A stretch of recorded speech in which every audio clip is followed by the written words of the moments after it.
Halo Makanan Cupcakes, Assalamualaikum.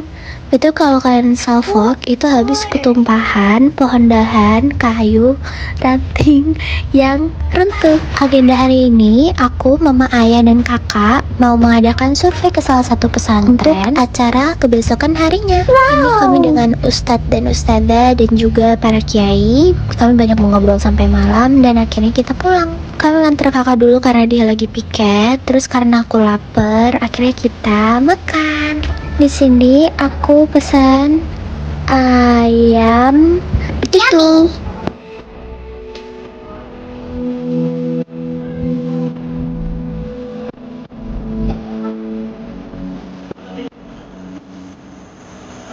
Assalamualaikum.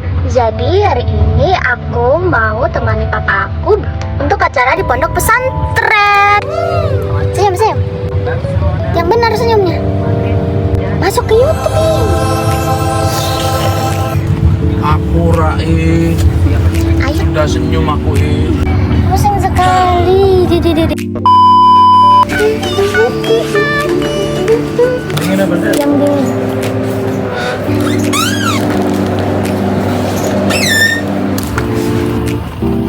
Akhirnya kami sudah sampai di pondok pesantren dan kami banyak banget disambut sama santriwatinya di sana.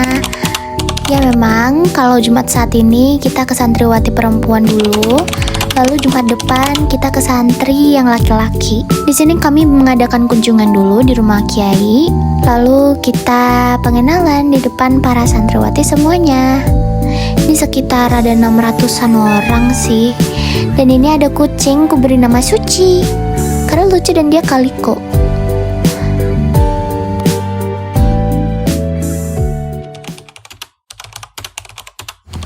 Ngomongin tentang pondok, aku sebagai mantan anak gontor suka banget kangen dengan banyak hal yang berkaitan dengan pondok. Seperti aku kangen bangunannya, orang-orang di dalamnya, kegiatan-kegiatannya, makanan-makanan yang sebenarnya aku gak terlalu suka buat makan, bahkan kesederhanaannya. Salah satu petua yang paling aku ingat di Gontor adalah hidup hanya sekali, hiduplah yang berarti. Dan aku menemukan hidup yang berarti itu adalah hidup di dalam pondok. Not gonna lie. Such as like tinggal menetap terus di pondok dengan segala bentuk aturan yang ketat dan ratusan hukumannya, tapi hidupnya tetap terarah, punya tujuan yang sama dan fisabilillah, itu lebih baik daripada harus hidup di luar pondok yang bebas dan kadang kehilangan arah. Ya, life must go on, right? For your information, saking aku kangennya sama kehidupan di pondok, aku minta mama sama ayahku buat mondok lagi. Even though aku nggak tahu cuy, apakah ada pondokan yang mau menerima mahasiswi. Dan akhirnya alhamdulillah aku nemu salah satu pondok tahfidz Quran di Jember. Dan di sana aku belajar lagi dengan teman-teman yang lain dan juga mengajar ngaji untuk adik-adik kecil di sana.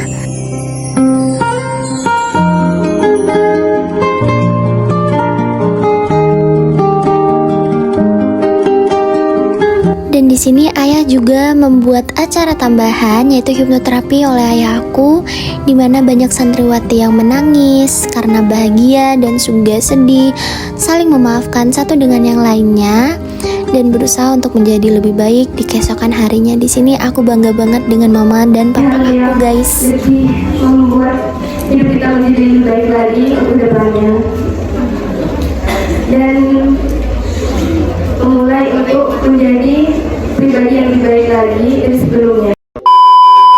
Tibalah di hari kedua kami, yaitu bersama santri laki-laki.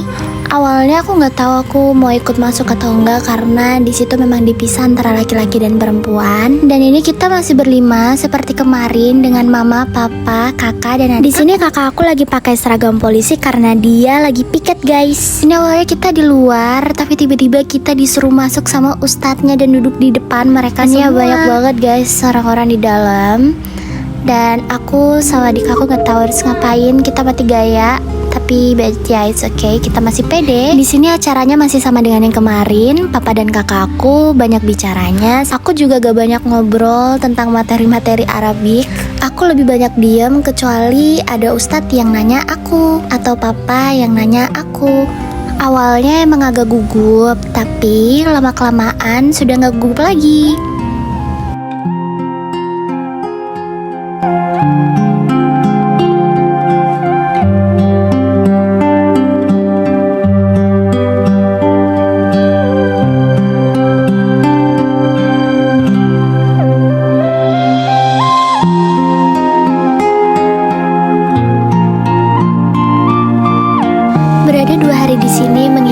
pengalamanku akan nilai-nilai yang ada di pondok pesantren mengenai religiusitas, tentang memperkuat iman dan takwa melalui ibadah dan pembelajaran agama, akhlak mulia, atau adab yang penting, lalu nilai-nilai tentang kesederhanaan, kemandirian, atau melatih untuk mandiri dalam kegiatan sehari-hari, kedisiplinan, kebersamaan dan ukhuwah, tawadu atau rendah hati, dan juga kesabaran dan ketabahan selama mereka mengabdi di pondok.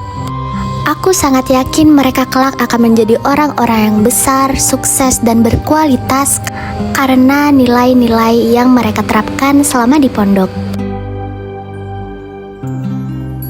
Dan ya, sudah sampai di ujung cerita. Terima kasih sudah menonton kawan-kawan. Bye-bye.